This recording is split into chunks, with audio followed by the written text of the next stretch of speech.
Rollo, also known as Rollo of Normandy, is believed to have been born sometime in the middle of the 9th century, most likely in the year 860 AD, according to historical chronicles. Rollo will also be known as Rollo of Normandy. After establishing Normandy and becoming its first king, he was a Viking from Scandinavia who eventually built Normandy. In addition to that, he was the founder of Normandy. Two of the other names that have been used to refer to Rollo in literature are Rolf Ru Roland, French, and Hofer, Old Norse. Both of these names are from the French language. Rognvald Einsteinson, who was believed to have been the Jarl or Earl of Moera, a county located in the northern part of Norway at the beginning of Western Norway, could have been Rollo's father. This is a hypothesis that has been brought forward. In addition to being known by the names Rognvald the Wise and Rognvald the Powerful, he was a close friend and ally of Harald Fairhair, the first known monarch of Norway.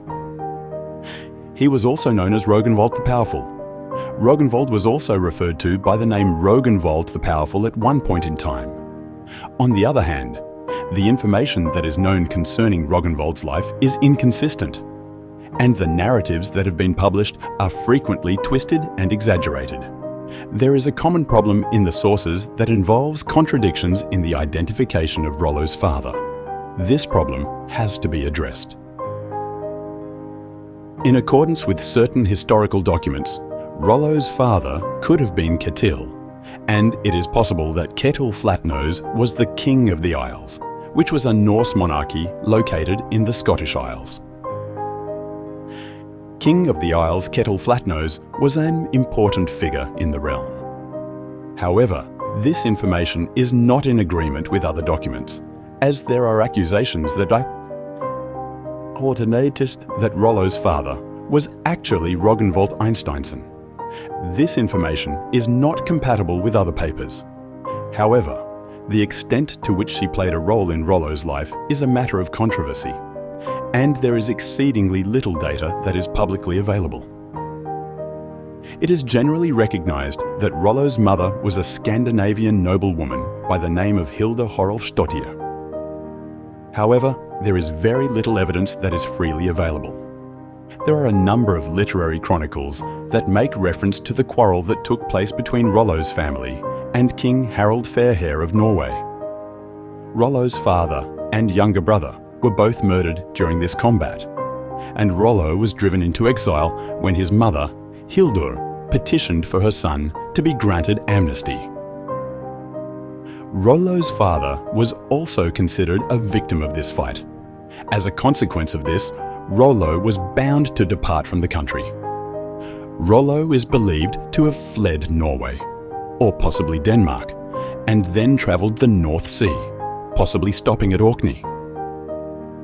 This is the theory that has been put out. We are under the impression that Rollo has fled into exile. On the other hand, the information that is accessible concerning Rollo's early life is unclear, and there are very few specifics. Authors who wrote about Rollo frequently lived many years after his death, and their stories were frequently crafted to support the Norman dynasty that Rollo formed, rather than to depict events as they actually occurred. Authors who wrote about Rollo frequently lived many years after his death. In their efforts to acquire a more profound understanding of Rollo and the point at which he began, the students of history are presented with a tremendous deal of difficulties and conflict. One of the difficulties that historians face when attempting to comprehend Rollo is the question of where in Scandinavia Rollo originated. This is just one of the many paradoxes that historical researchers face.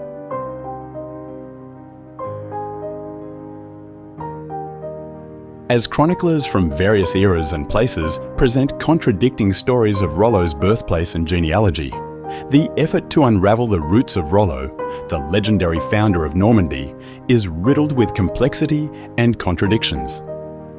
Rollo is considered to be the founder of Normandy.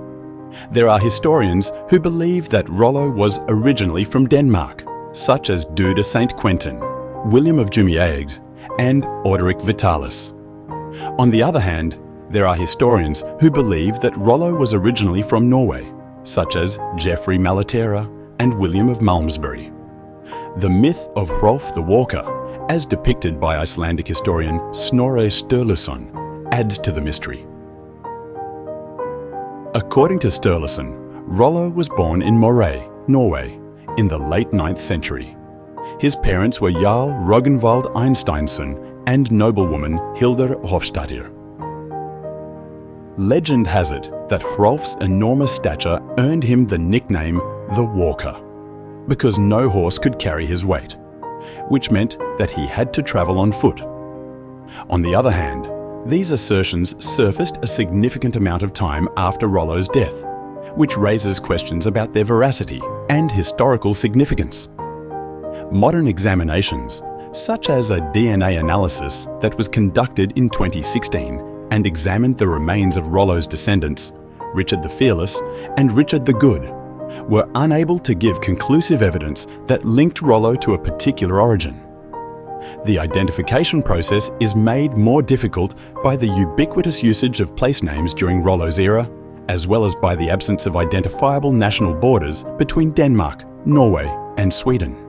Despite the efforts that have been made to establish his birthplace, the identification process remains complicated. Rollo Einsteinsson would have been one of 6 siblings if he had been confirmed to be Rognvald Einsteinsson's son. His older brothers would have been born outside of wedlock, while his younger brothers would have been born legitimately. Despite the fact that the Norse sagas are difficult as historical sources because of their tendency towards sensationalism, they lend support to the assertion that Rollo was Hrolfur, son of Rognvald Einsteinsson. This assertion is supported by stories from Scotland and Ireland that date back to the same time period. The assertion that Rollo was Hrolfur, son of Rognvald Einsteinsson, is supported by Scottish and Irish records from the time period. However, in the instance of Rollo, these accounts do not support the claim. Rollo, also known as Rollo of Normandy, is believed to have been born sometime in the middle of the 9th century, most likely in the year 860 AD, according to historical chronicles. Rollo will also be known as Rollo of Normandy. After establishing Normandy and becoming its first king, he was a Viking from Scandinavia who eventually built Normandy. In addition to that, he was the founder of Normandy. 2 of the other names that have been used to refer to Rollo in literature are Rolf Ru Roland, French, and Hofer, Old Norse. Both of these names are from the French language. Rognvald Einsteinsson, who is believed to have been the Jarl or Earl of Moera, a county located in the northern part of Norway at the beginning of Western Norway, could have been Rollo's father. This is a hypothesis that has been brought forward. In addition to being known by the names Rognvald the Wise and Rognvald the Powerful, he was a close friend and ally of Harald Fairhair, the first known monarch of Norway. He was also known as Rognvald the Powerful. Rognvald was also referred to by the name Rognvald the Powerful at one point in time. On the other hand, the information that is known concerning Rognvald's life is inconsistent, and the narratives that have been published are frequently twisted and exaggerated. There is a common problem in the sources that involves contradictions in the identification of Rollo's father. This problem has to be addressed. In accordance with certain historical documents, Rollo's father could have been Ketil, and it is possible that Ketil Flatnose was the King of the Isles, which was a Norse monarchy located in the Scottish Isles. King of the Isles, Ketil Flatnose was an important figure in the realm. However, this information is not in agreement with other documents, as there are accusations that Rollo's father was actually Rognvald Einsteinsson. This information is not compatible with other papers. However, the extent to which she played a role in Rollo's life is a matter of controversy, and there is exceedingly little data that is publicly available. It is generally recognized that Rollo's mother was a Scandinavian noblewoman by the name of Hilda Horolfsdottir. However, there is very little evidence that is freely available. There are a number of literary chronicles that make reference to the quarrel that took place between Rollo's family and King Harald Fairhair of Norway. Rollo's father and younger brother were both murdered during this combat, and Rollo was driven into exile when his mother, Hilda, petitioned for her son to be granted amnesty. Rollo's father was also considered a victim of this fight. As a consequence of this, Rollo was bound to depart from the country. Rollo is believed to have fled Norway, or possibly Denmark, and then travelled the North Sea, possibly stopping at Orkney. This is the theory that has been put out. We are under the impression that Rollo has fled into exile. On the other hand, the information that is accessible concerning Rollo's early life is unclear, and there are very few specifics. Authors who wrote about Rollo frequently lived many years after his death, and their stories were frequently crafted to support the Norman dynasty that Rollo formed, rather than to depict events as they actually occurred. Authors who wrote about Rollo frequently lived many years after his death. In their efforts to acquire a more profound understanding of Rollo and the point at which he began, the students of history are presented with a tremendous deal of difficulties and conflict. One of the difficulties that historians face when attempting to comprehend Rollo is the question of where in Scandinavia Rollo originated. This is just one of the many paradoxes that historical researchers face.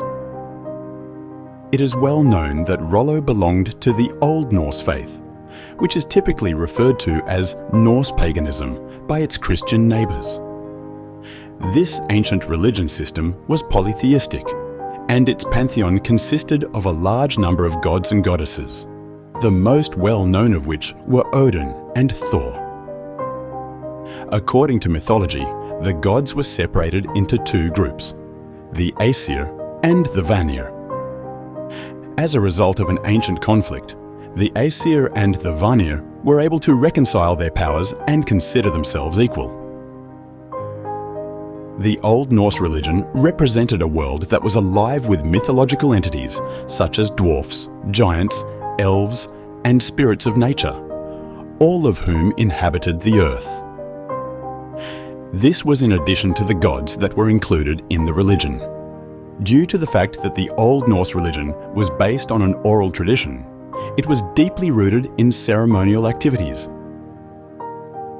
Kings and chiefs played crucial roles in performing public acts of devotion and sacrifices in designated sacred locations such as cult houses, groves, and lakes. However, as time went on, the influence of Christianity gradually replaced the Old Norse religion. By the time Rollo's children were born, the religion had been entirely destroyed, although elements of Scandinavian folklore continued to exist.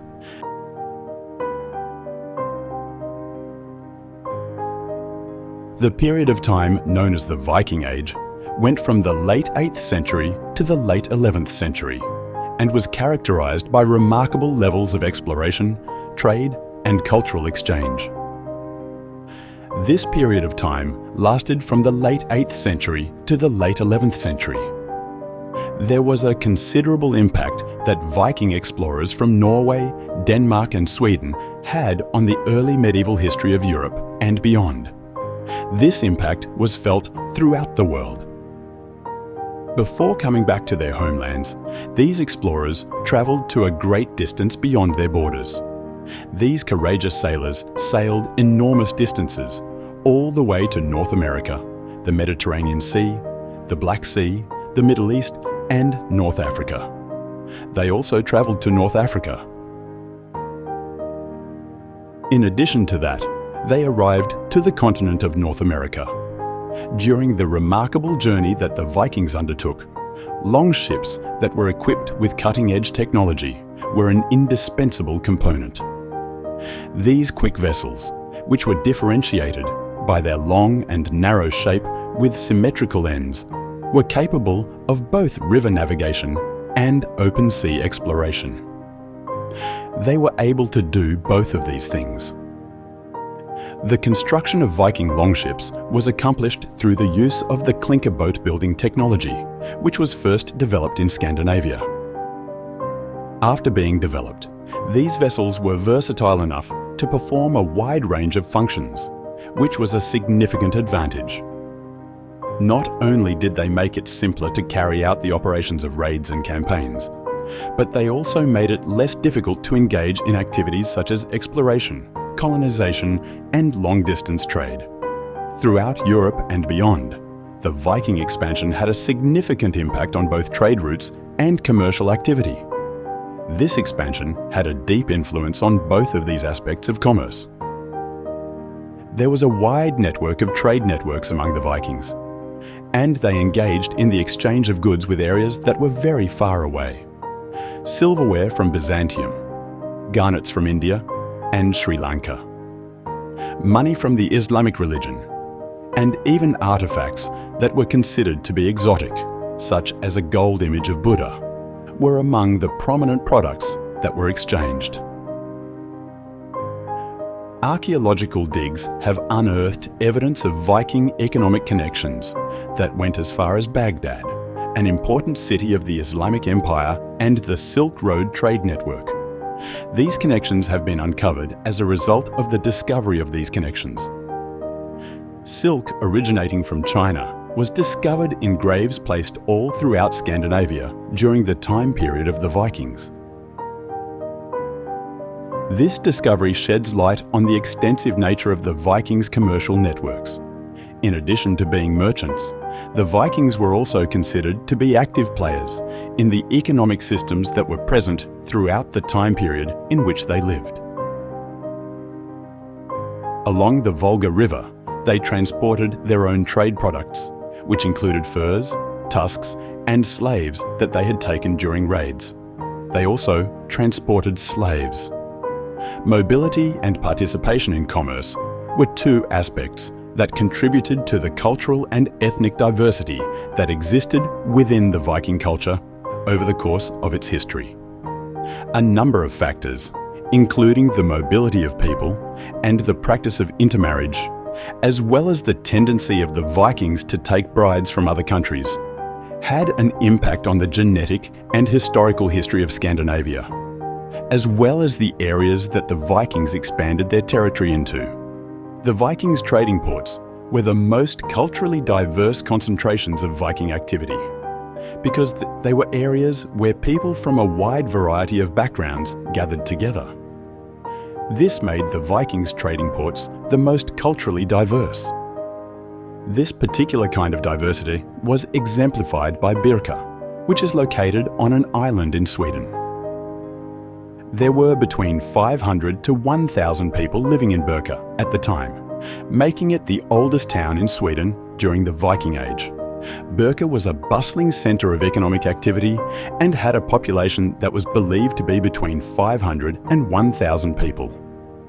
The graveyard at this location, which has over 2,000 graves and a significant number of graves that are unmarked, is a reflection of the prominence of this place as a town and a hub for business.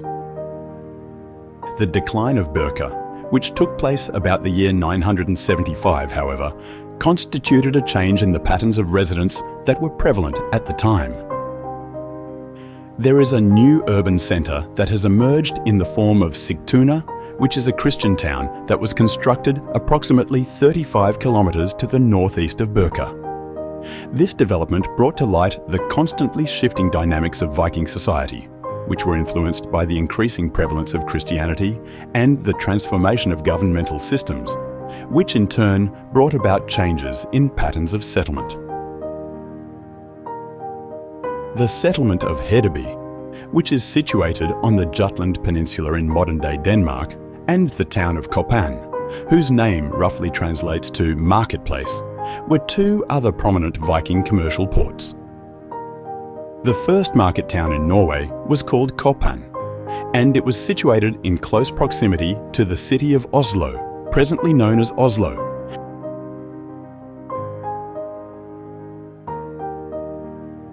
As a result of their participation in perilous missions, which required them to traverse perilous waters and manage sophisticated trade networks, they left an indelible mark on the regions that they came into contact with. It was their trading outposts, which served as strategic hubs and critical nodes in the vast Viking commercial network, that served as the basis for their dominant position in the maritime realm. It is a tribute to the far-reaching influence that Viking commerce had, that among these locations, Jorvik, which is now known as York, Staraya Ladoga, and Novgorod, stood out as examples.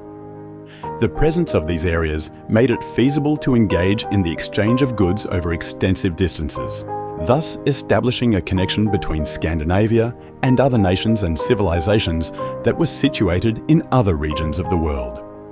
Their legendary longships, which were warships that were renowned for their speed, agility, and adaptability, were one of the most crucial components of the Vikings' domination in the maritime realm. The shallow drafts and sleek designs of these ships made them not only instruments of battle, but also instruments of trade and exploration. They were also instruments of naval exploration. Each of these vessels was responsible for carrying out both of these responsibilities. The evidence in the form of numbers indicates their effectiveness and calls attention to the significant role that these vessels played in Viking raiding operations and commercial trips. Despite the fact that they were notorious for their raids, the Vikings' maritime operations consisted of more than just attacks. The coastal settlements, riverways, and trading ports that were located all throughout Europe were the targets of these expeditions, which were characterized by aspects of surprise and speed. In addition to leaving an indelible impact on the coastlines of Francia and the Rhineland, the Vikings left an indelible impression on the geographical locations that they pillaged. Lindisfarne, which is located in Northumbria, is particularly notable for this. Their conquests reached as far as Spain and the Mediterranean, leaving a trail of terror and ruin in their wake, where they had left their mark. The quantitative evidence gives a startling picture of the magnitude of their expeditions, which went as far as Spain and the Mediterranean. These raids were carried out by the Spanish. The Vikings, on the other hand, were able to access opportunities that had not been open to them in the past because of their reputation as dreadful warriors. During the time that they were serving as diplomats to Byzantium, they were able to secure employment as mercenaries in the Varangian Guard, which was a notable military formation. Legislation was enacted to prohibit the outflow of manpower to countries outside of the United States of America. This was done because of the significant numerical impact that their service had. In the same manner, their position as mercenaries in Kievan Rus and England brought to light their military capability and strategic significance in the process of establishing the geopolitical landscape of Europe. One of the numerous features that are illuminated by numerical data is the fact that Viking activities are seasonal in nature. This is just one of the many different characteristics. Ripping and trading were both activities that occurred in cycles, with excursions being scheduled to coincide with ideal weather conditions each time. This was done in order to maximize the likelihood of success. It was a reflection of the changing seasons that the ebb and flow of Viking expeditions continued to occur. There was a return to the beaches of Scandinavia during the winter months, where communities awaited the return of their relatives who had sailed away. The Vikings, on the other hand, had an influence that extended far beyond the sphere of plain plunder and conquest. The invasion of the enormous heathen army was known as the Viking invasion, according to the histories written within the English language. A peace that was established as a consequence of the invasion of England by Viking armies led to the consolidation of Viking rule over the region, which eventually became known as the Danelaw, with its centre located in Jorvik, which is now known as York. An increase in the number of people living in Scandinavia, in addition to the mixing of the two cultures and languages, resulted in the formation of an Anglo-Norse dialect. This dialect may still be seen in the place names of the northern areas of England in the present day. As a consequence of the increasing number of people living in Scandinavia, these Viking warriors were showing a growing interest in transferring to the British Isles, which were situated in close proximity to their homeland. In the past, they had been interested in gaining fame and riches on these islands. However, they now intended to engage in activities that were less disruptive, such as farming, and to make their permanent residence on these islands. Viking navigators, who were known for their prowess as sailors, travelled far from their homelands in Scandinavia and established prosperous trading hubs and towns in a variety of places.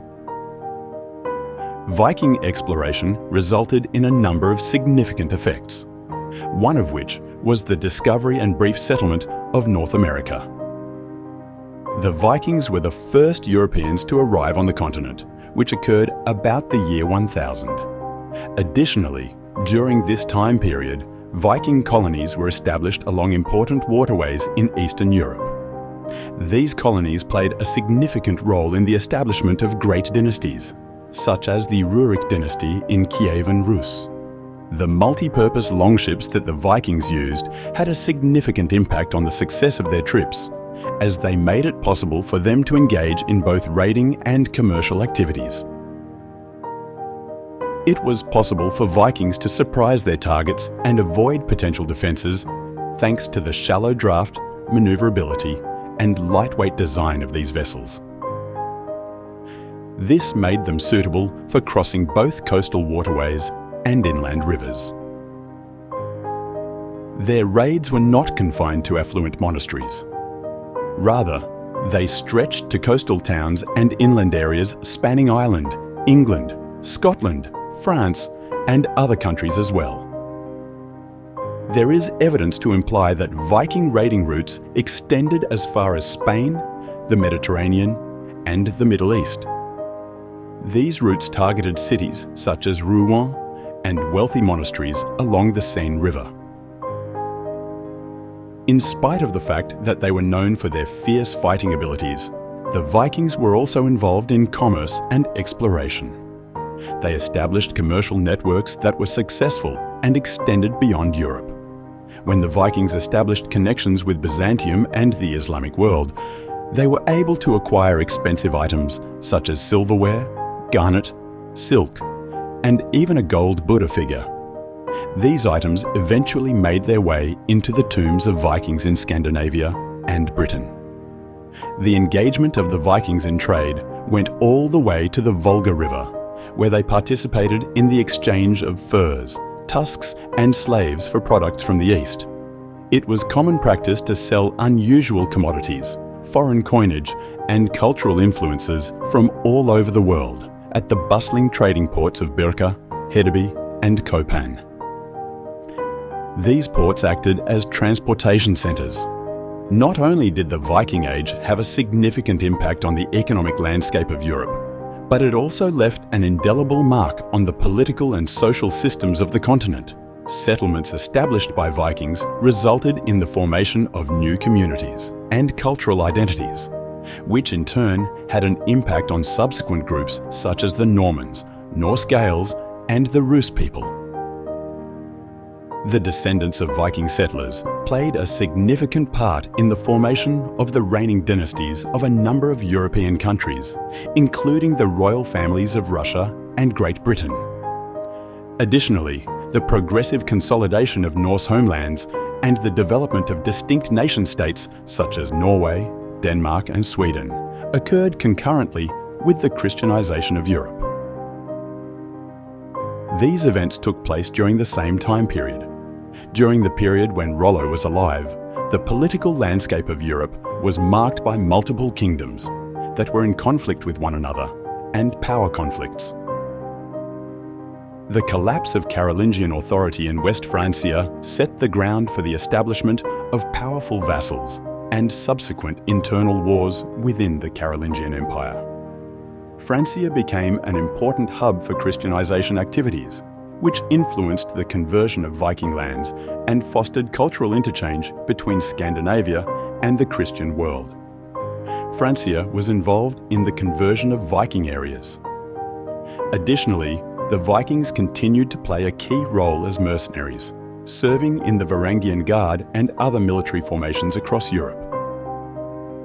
This was the case notwithstanding the difficulties that were brought about by the lack of royal authority.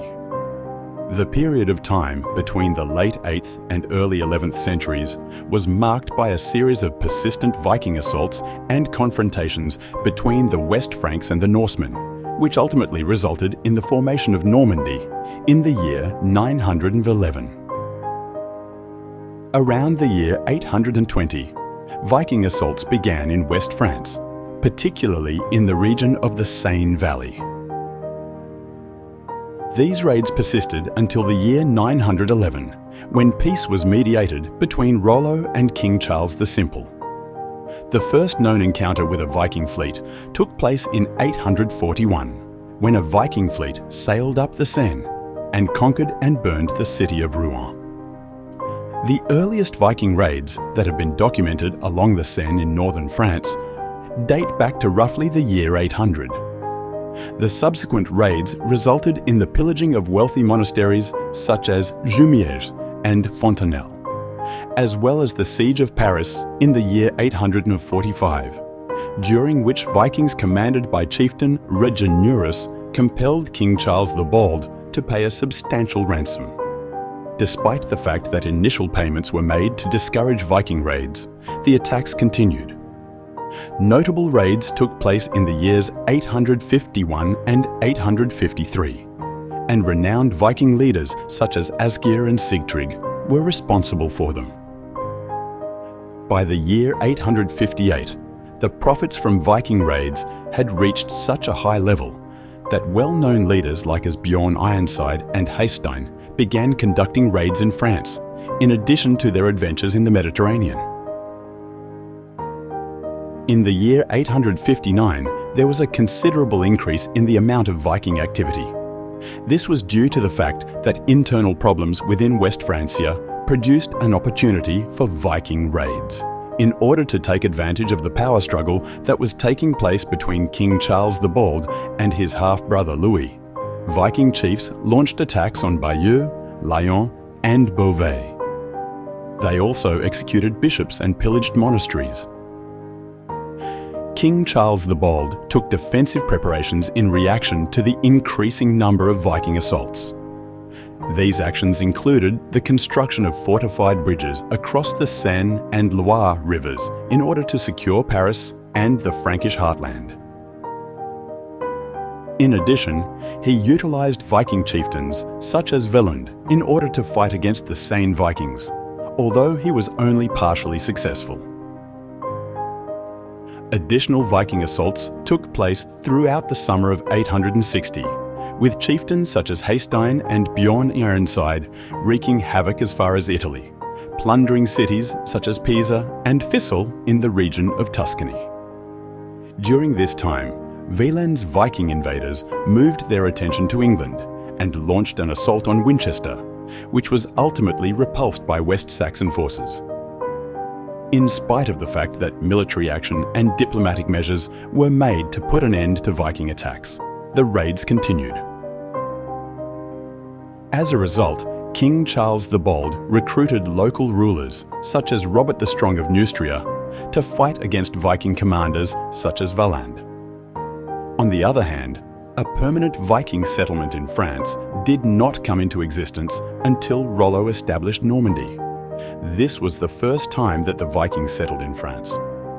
During Rollo's lifetime, West Francia continued to engage in this cycle of military confrontation, tribute payment, and baptism in order to maintain control over Viking raids and to protect its lands from additional assaults.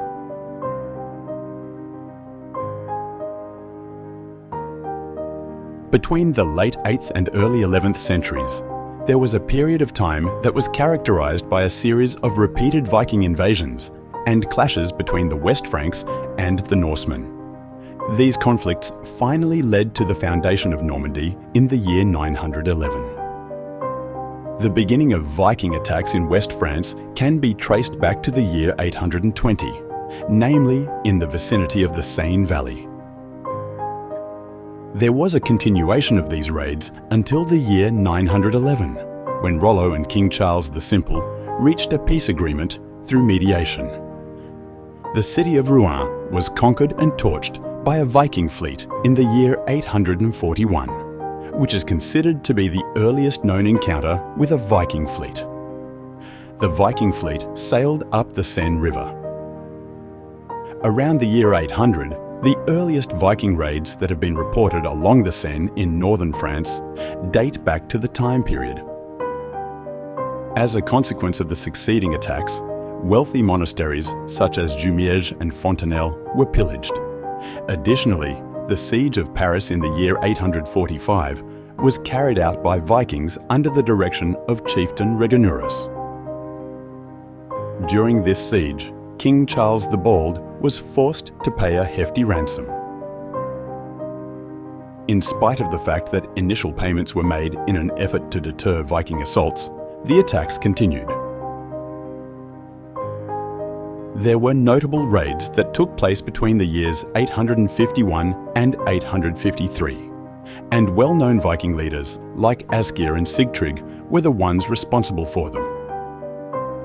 Since the earnings from Viking raids had reached such a high level by the year 858, well-known captains like as Bjorn Ironside and Haystein began conducting raids in France, in addition to their adventures in the Mediterranean.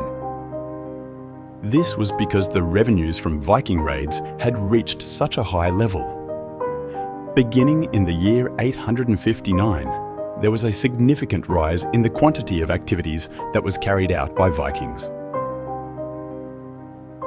This occurred as a result of the fact that West Francia's internal conflicts created an opening for Viking invasions to take place.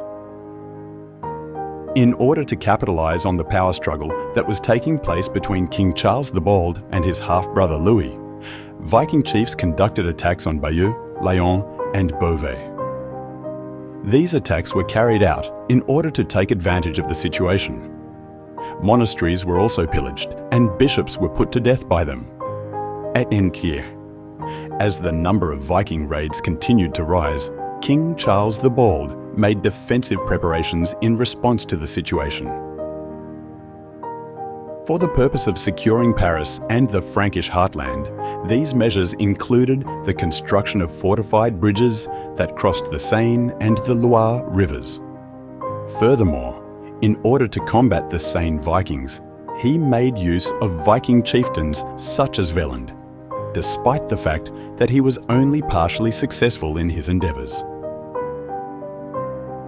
Additional Viking raids took place throughout the summer of 860, with chieftains such as Haystein and Bjorn Ironside spreading havoc as far as Italy, looting cities such as Pisa and Fiesole in the province of Tuscany. These chieftains were responsible for the destruction of their territory. In the course of this time period, the Viking invaders from Wieland shifted their focus to England and launched an assault on Winchester. However, the West Saxon soldiers were ultimately successful in repelling the onslaught. The raids continued even after military action, and diplomatic steps were taken to put a halt to Viking incursions. Despite these precautions, the Vikings continued to strike. The consequence of this was that King Charles the Bald enlisted the assistance of local rulers, such as Robert the Strong of Neustria, in order to engage in combat with Viking commanders like Valand. In contrast, the establishment of Normandy by Rollo was the first step towards the establishment of a permanent Viking settlement in France. The Vikings established their first permanent settlement in France during this time. Throughout Rollo's lifetime, West Francia continued to engage in this cycle of military confrontation, tribute payment, and baptism in order to keep control over Viking attacks and to safeguard its lands from subsequent assaults. This was done while Rollo was alive.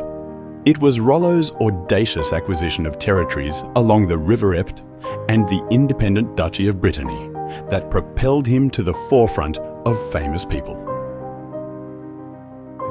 Rollo's journey to fame began with this accomplishment, which marked the beginning of those years.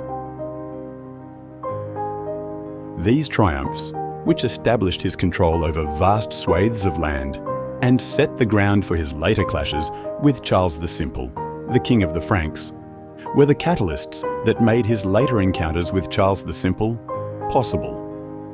Rollo and Charles formed a deal that not only involved the exchange of land for peace, but also served as a symbolic representation of their loyalty to one another and their willingness to yield to one another. Rollo, on the other hand, was a fiery individualist who refused to submit to authority, as seen by his refusal to humble himself in front of the king. This was a clear display of Rollo's unwillingness to submit to authority. This act of disobedience was documented by chroniclers such as Dudo of St. Quentin, who described a situation that was both humorous and profound with the purpose of showcasing Rollo's determination to chart his own course. Rollo's conversion to Christianity, which played a prominent role in the pact, was an essential component of Frankish diplomacy that aimed to include Viking leaders into the Christian fold. There was a strong desire to bring them into the fold of Christianity. Rollo's baptism in 912 was celebrated as a victory for Christianity and served as a symbol of the spread of Christian ideas into nations that had previously been governed by pagan religions. Rollo's baptism was a significant event when it occurred. According to the accounts of Christian chroniclers, Rollo's conversion was a pivotal moment in the process of Christianization that took place in the northern states. The reason for this was to highlight the transformative power of faith, as well as the triumph of Christian traits over thoughts that are associated with pagan beliefs. The relationship that Rollo has with his wife continues to be shrouded in mystery and intrigue, despite the fact that this is the case. There have been a number of various versions presented concerning his wives, notably with regard to Gisela, who is supposed to be the daughter of King Charles. Each of these accounts has its own unique perspective. While there are chroniclers who certify to Rollo's marriage to Gisela, there are still problems that remain because there are no historical documents, and there are contradictions on the tale. Despite the fact that there are chroniclers who attest to the marriage, there are still questions that remain. The existence of Gisela and her purported marriage to Rollo are both called into question as a consequence of the legitimacy of Rollo's son, William Longsword, which further complicates the matter. Gisela's existence is also brought into question. Due to the intricate nature of medieval politics and alliances, historians face a challenge when attempting to discriminate between historical reality and literary embellishment. The task of extracting the truth from the intricate web of myth and legend presents a problem for historians who are seeking to do so. With the Treaty of St. Clair-sur-Epte, not only was it the culmination of Rollo's rise to power, but it also marked the continuation of Frankish defence strategies against Viking raids. These strategies were symbolised by the Treaty of St. Clair-sur-Epte.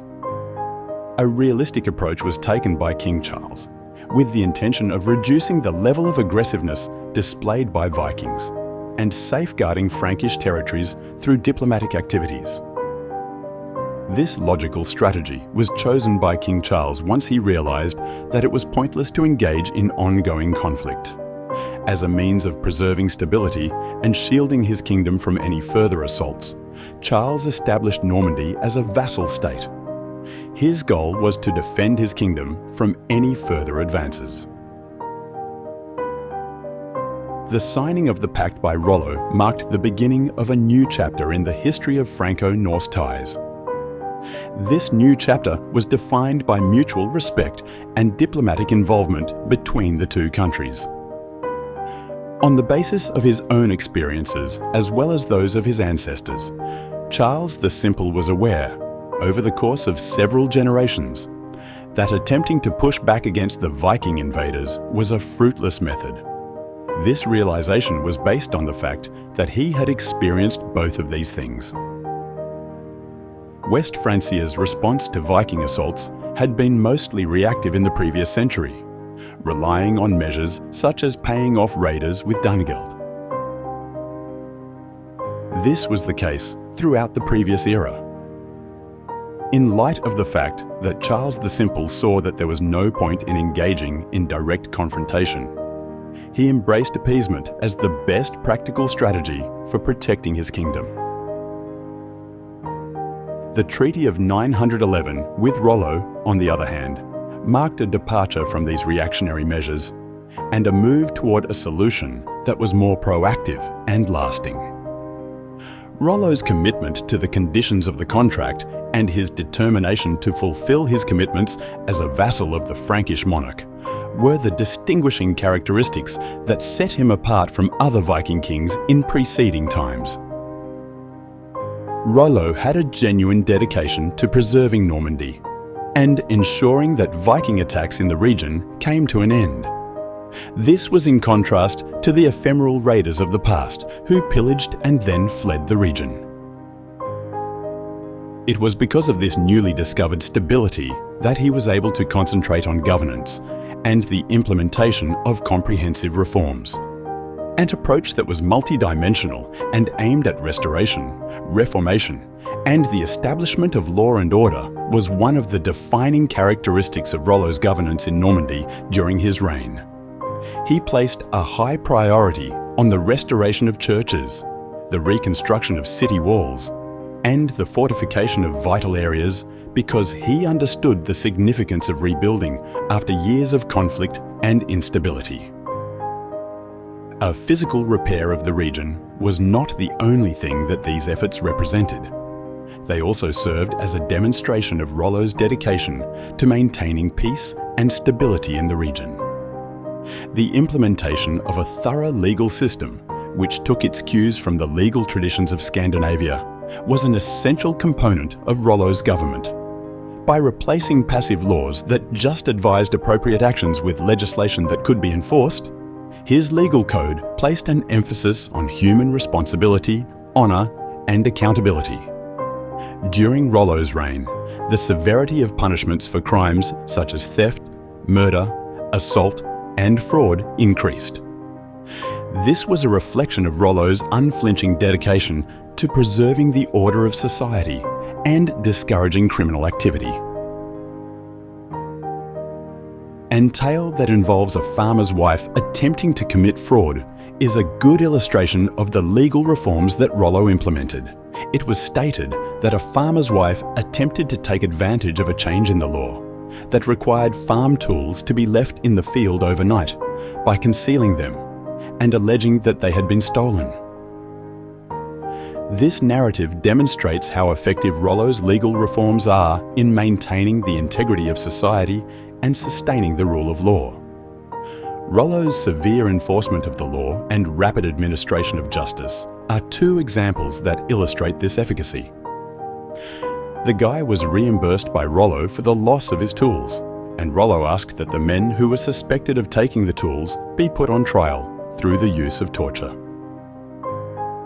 After it was shown that no one was guilty for the crime, the wife was subjected to physical abuse until she acknowledged being the one who had committed the fraud. Due to the fact that her husband admitted that he had been aware of the lie from the very beginning, it was determined that both she and her husband were responsible for the crime. He died by hanging. The occurrence, which was believed to have shocked the local population to such an extent, is said to have resulted in Normandy being a territory that was free from petty criminal activity for the coming century. This is stated to have occurred as a consequence of these events. Furthermore, heavy punishments were handed out to anyone who sought to engage in the activity. Rollo's reputation, as well as the reputation of his wife, suffered as a result of his actions, which damaged their reputation. The punishment for such a crime was to put the person who committed the crime to death in the public plaza of Rouen during the execution. Instances have occurred in which individuals who work in the judicial system have been forced to squander their time due to the presence of phony witnesses or any other situation. Saw a considerable reduction in comparison. These examples of Viking justice appeared to be brutal to the Christian bishops of the region, who were concerned about the situation. On the other hand, there was a notion that Rollo's conversion, along with the conversion of every other pagan person, was a process that would take a considerable amount of time to complete. During a particular time period, it was to be anticipated that there would be a combination of Christian and Viking customs and culture, as well as viewpoints on law and order and morality. This was to be expected. Putting it another way, there is no bishop who could argument against Rollo's track record of success in Normandy and refute it with your own arguments.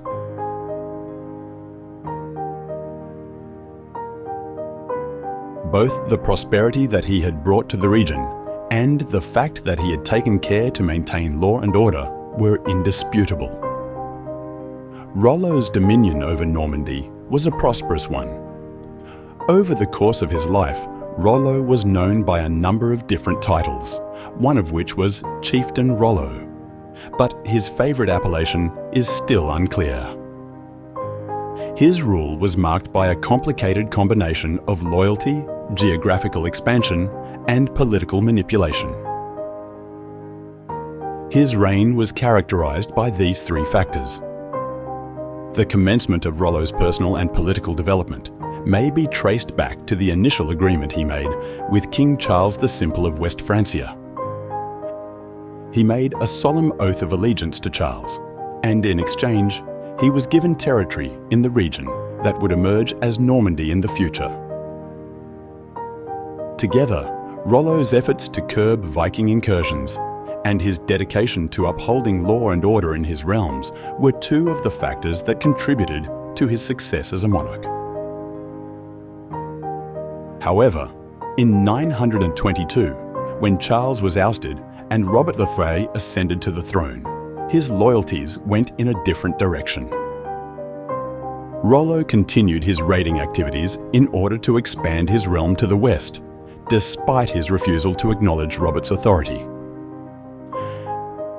The purpose of this strategic maneuver was to exert pressure on other monarchs, so that they would negotiate on his terms. Rollo's influence in the region was further strengthened as a result of the subsequent discussions, which led to the transfer of more provinces, notably Bessin and Maine. The formal titles of Duke or Count were never bestowed to Rollo during his lifetime, despite the fact that he was able to effectively rule and expand geographical territory. In its place, these titles were given to his successors, such as his great-grandson Richard II, who achieved the distinction of becoming the first Duke of Normandy to be officially recognised. The year 927 marked the Ratois Esistetiers and attended the end of an era when Rollo retired from his position as ruler of Normandy. Nevertheless, his legacy continued to live on via his successors. Rollo's policies of prosperity, order, and peace were maintained by the subsequent rulers of Normandy, including William Longsword, Richard the Fearless, and Richard II. Under the leadership of Rollo and his successors, Normandy underwent a remarkable transition over the course of time, transforming from a backwater that had been neglected into a formidable duchy. The hierarchy and the system of law and order in Normandy grew in conjunction with advances in France as a whole. Yet they nonetheless managed to maintain their own unique identity. It was initially based on ancient customary law, which was a combination of Scandinavian legal concepts introduced by the Vikings and Frankish legal traditions that were dominant in France. Over the course of time, Normandy's legal system changed. The merger of Frankish and Viking influences is demonstrated by the fact that this customary law was eventually recorded in Latin. William the Conqueror, Rollo's great-great-great-grandson, was the one who spearheaded the rewriting of Normandy's law code at the beginning of the 13th century. He was responsible for establishing the legal framework of Normandy into the Second Grand Coutumier de Normandie.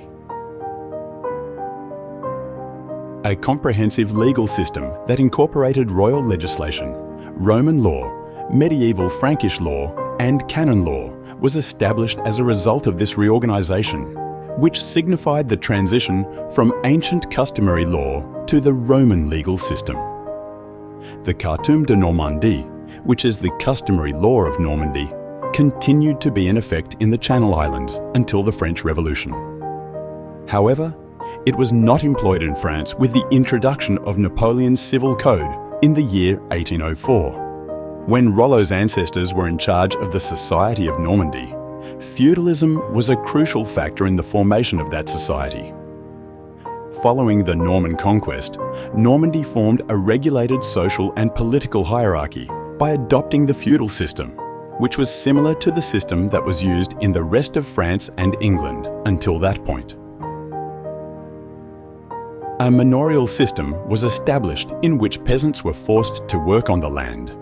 The upper classes were responsible for the defense of the nation, and the monarch ruled under the obligations of feudalism. Peasants were chained to the land through the practice of serfdom, while land ownership became the privilege of the upper classes. In exchange for the land, the Duke of Normandy paid homage to the King of France as a vassal. This allowed Normandy to keep its independence and distinctive cultural character within the context of the larger framework of medieval France. Rollo's ancestors were responsible for the progressive processes of cultural integration and identity construction that occurred in Normandy. A number of individuals, including William Longsword and Richard the Fearless, were the pioneers in the process of assimilating Norman elites into the culture of French Catholicism, while also keeping aspects of their Viking background. As a result of their ability to communicate in French with one another, the Normans of Normandy developed into a culture that was multilingual. They communicated in a variety of languages with their foreign relatives and allies. The Norman French language, which is a combination of the Norse and Gallo-Frankish languages, became the linguistic signature of Normandy. This was a reflection of the coming together of the Frankish and Viking cultures. The growth of Normandy and the establishment of diplomatic contacts expanded beyond the bounds of Normandy. Norman nobles sought alliances and married into royal families from other countries. The daughters of Rollo established marriage partnerships with influential foreign elites, which resulted in the growth of Normandy's diplomatic ties throughout Europe. After a period of time, Rollo's descendants came to the thrones of England, Ireland, Sicily, and Antioch, making an indelible mark on the histories of these territories and contributing to the heritage of the Normans. The conquest of England by William the Conqueror in the year 1066 is considered to be a defining point in the history of the Normans. The monarchy and government of England were both reformed as a result of William's claim to the English throne, which was founded on familial ties and military strength. William defeated Harold Godwinson and established Norman dominance in England by employing strategic fortifications, coastal pillaging, and tactical brilliance. This victory allowed William to establish Norman rule in England.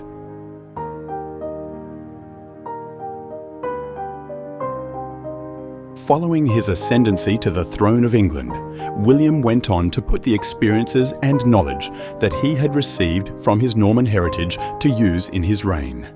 He continued the family tradition of marrying relatives of his opponents in order to win their allegiance.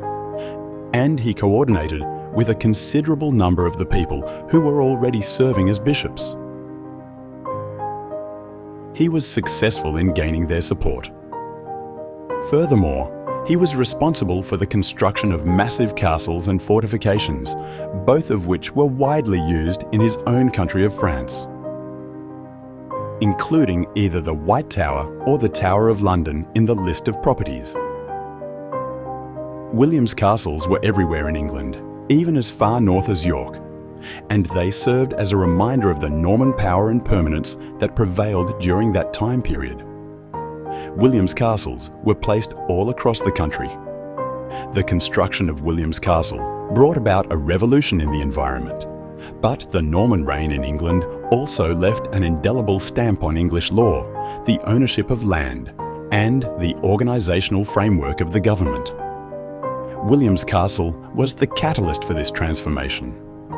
For the purpose of compiling the Domesday Book, which was written by William the Conqueror, a survey of land ownership was carried out.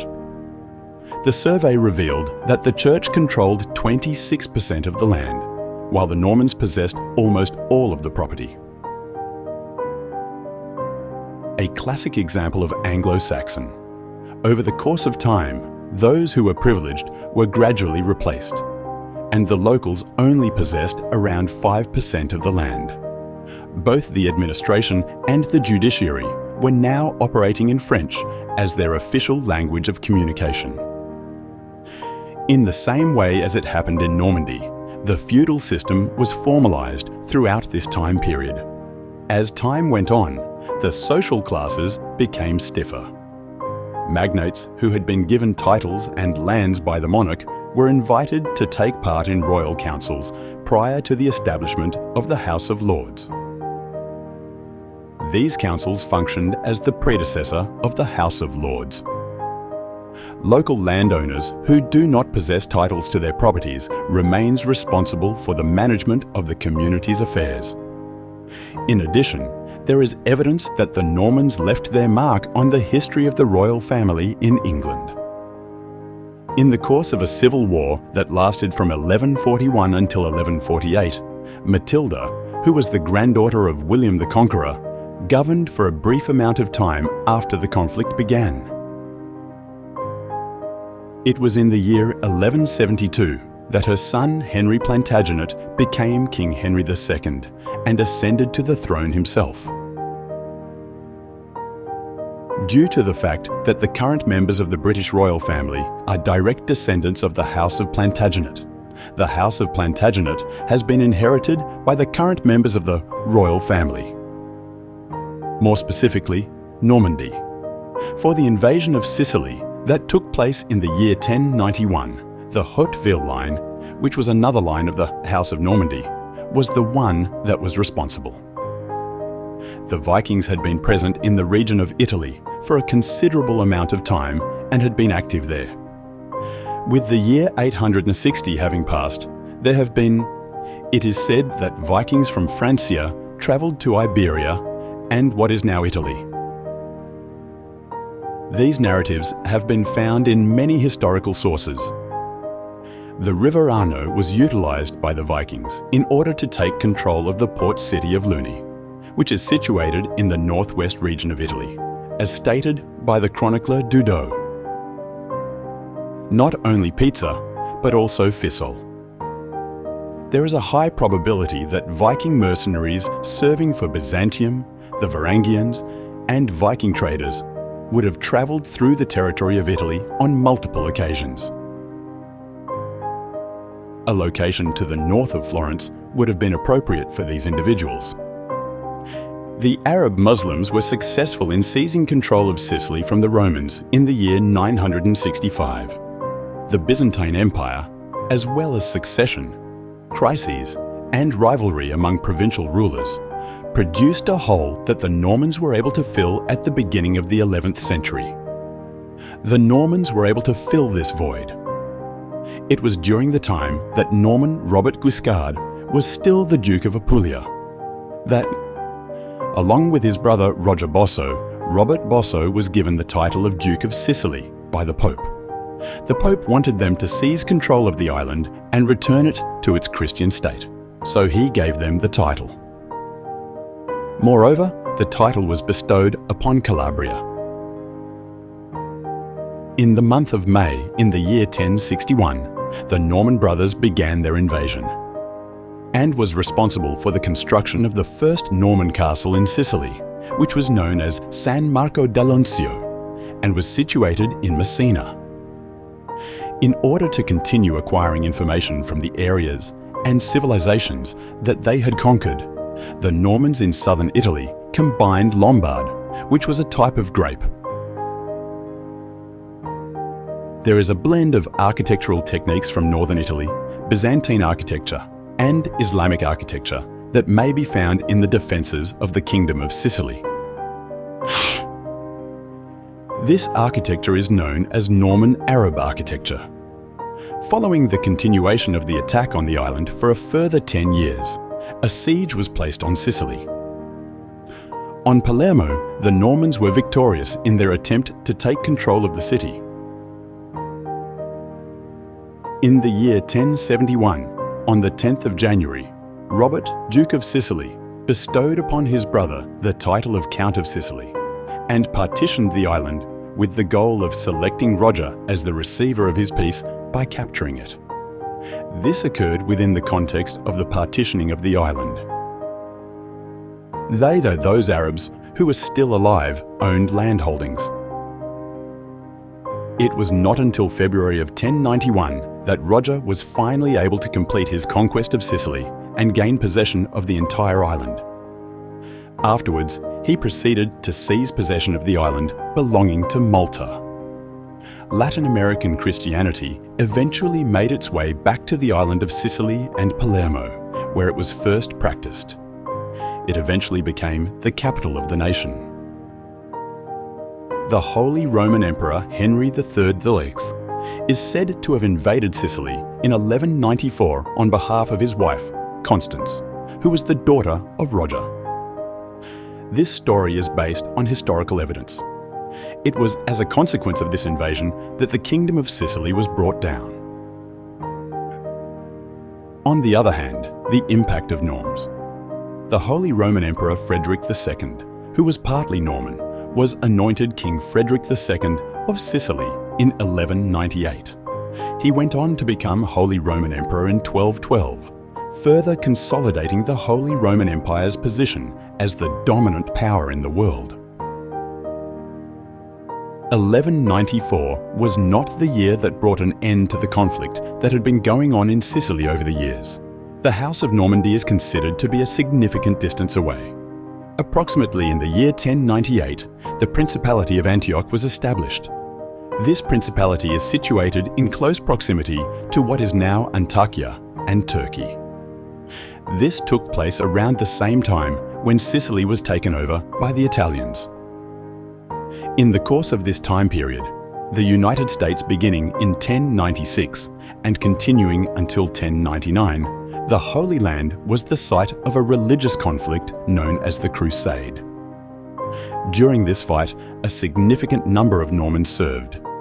When they arrived in Antioch, the bulk of the Crusaders who settled there were of the Orthodox Christian faith. You are currently in the Kingdom of Sicily. From that moment forward, Bohemond of Taranto, who was the son of Robert, Duke of Apulia, Calabria, and Sicily, led a siege of Antioch beginning in the month of October in the year 1097. This siege lasted until the end of the year. As the winter battle of attrition progressed, there were tales told of the tremendous amount of suffering that occurred.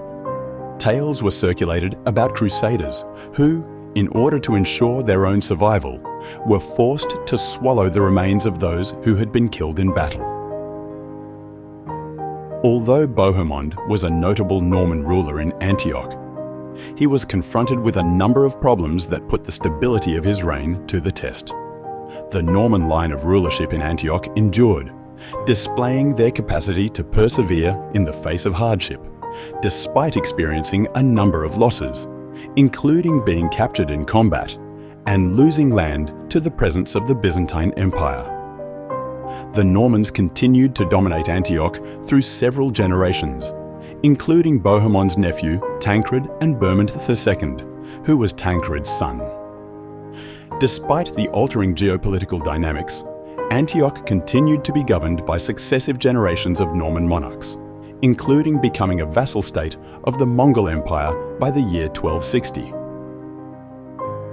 In the meantime, in France, the successors of Rollo, the originator of the Norman dynasty, handled the complex political terrain with a great deal of dexterity. In order to solidify their authority, the Normans took advantage of the internal tensions that were occurring among the Frankish elite. They did this by employing a combination of conventional Viking techniques, military might, and diplomatic subtlety. Their support for the Capetian dynasty, which was demonstrated by their assistance in King Hugh Capet's ascent to the throne in the year 987, helped to solidify their position and influence throughout the French kingdom. A number of Norman rulers, including Richard I and Richard II of Normandy, established alliances with the French kings. These agreements included the provision of military aid and the promotion of marriage relationships with the French royal family and the nobility in the surrounding areas. The Normans were able to significantly improve their stature in French society and strengthen their political relations through the use of these strategic marriages.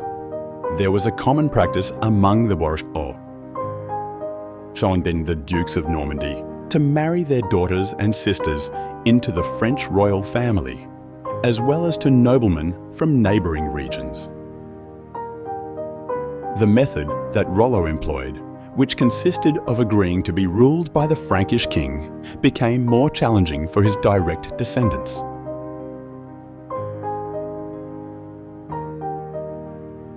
Even though they swore allegiance to the Frankish king, the Dukes of Normandy actually exercised their authority over their area in their own unique manner, just like Rollo had done. On the other hand, after the year 1066, the house began to, notwithstanding the fact that it was situated in a different nation, the transition of Normandy from duke to king made it more difficult to establish a relationship with the French crown. Given that King William and his descendants were no longer obligated to loyalty to the King of France, the House of Normandy became increasingly strong under William's successors. They went on to dominate not just England, Ireland and Normandy, but also the Channel Islands, Gascony and Aquitaine.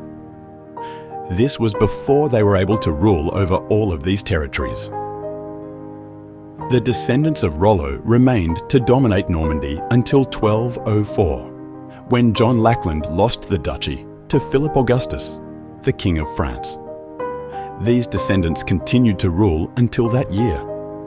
The title of Duke of Normandy was thereafter bestowed upon the monarchs of the Capetian state, as well as lavished upon their own family members. The administration of the duchy was taken over by the House of Normandy, and the great fortification Château de Rouen was constructed to ensure conformity with the law. This occurred because the monarch could no longer trust the family of Normandy. The province was temporarily brought back under the power of Rollo's direct family as a result of an attempt to retake Normandy by King Henry V, who was a descendant of John Lackland. On the other hand, the territory was lost once more during his dictatorship. It was King Henry VI's son.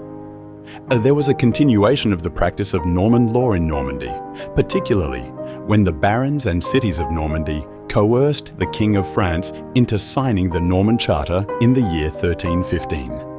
Or it had the purpose of reducing the intrusion of royal power, limited the power of the king to create taxes in that region, and made the decisions of Normandy's main court final throughout the entire region.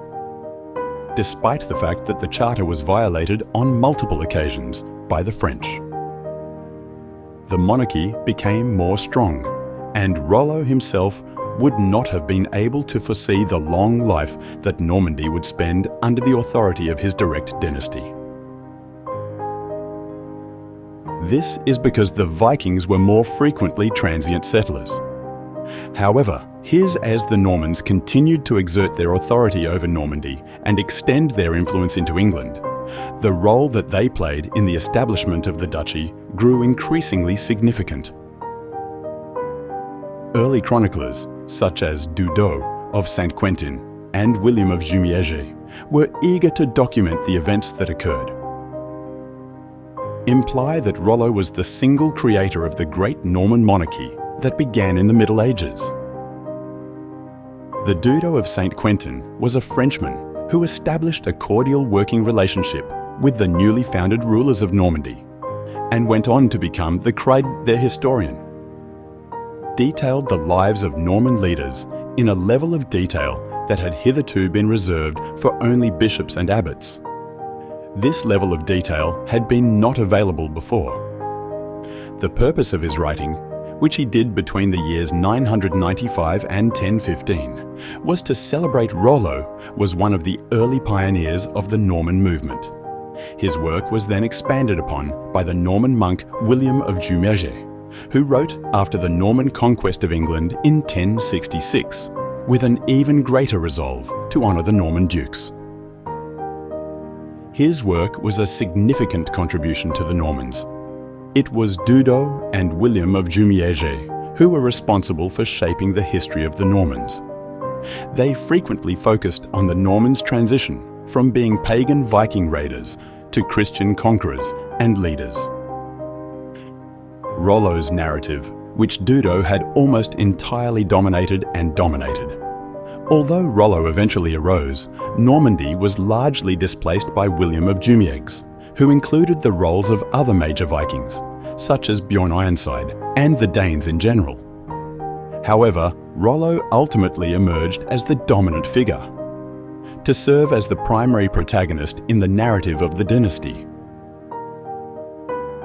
The works of Dudot and William of Jumièges have nearly always been relied on by subsequent writers, which has helped to establish their perspectives and interpretations into the annals of history. As with a huge number of the legend that developed around him cast a shadow over the actual rollout that took place involving the Vikings. In the same way that Rollo has emerged as a fiction rather than a real person, the Vikings themselves have been misremembered. The achievements of the Vikings in terms of culture, trade, and exploration are nearly generally overlooked in modern conceptions of the Vikings, which almost invariably centre on their military prowess and barbarism more than anything else. Ideas that are widely held regarding the Vikings: the poetic language of Old Norse, the runic inscriptions, the complexities of the Old Norse religion, and the writings of renowned Viking poets and historians are all ignored. It was the Vikings who had their own unique story, ethics, and ideas about what constitutes morality, as well as its own particular art and architecture. Unlike what is commonly portrayed in current times, the majority of Vikings were not vicious raiders, but rather farmers, fishermen, artisans, and traders. Those who are culturally advanced and in favour of the picture of barbaric Viking warriors wearing horned helmets, which the Vikings never wore. The mixed Viking culture that has been presented to us by archaeology and historical sources has been flattened down.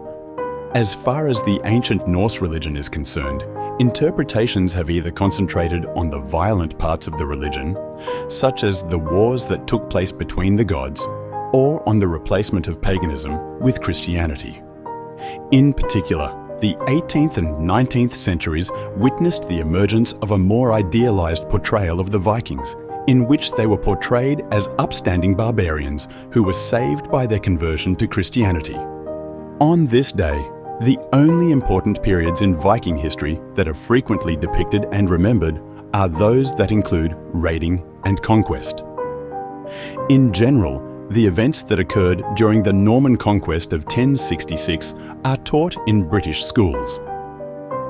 These events include the savagery of Norman forces. There is an emphasis placed on William the Conqueror.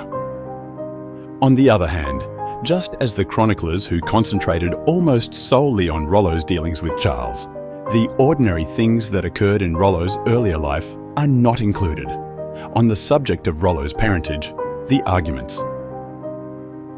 The questions of where Rollo was born and how he spent his childhood are probably not ones that need to be answered in order for us to comprehend his legacy.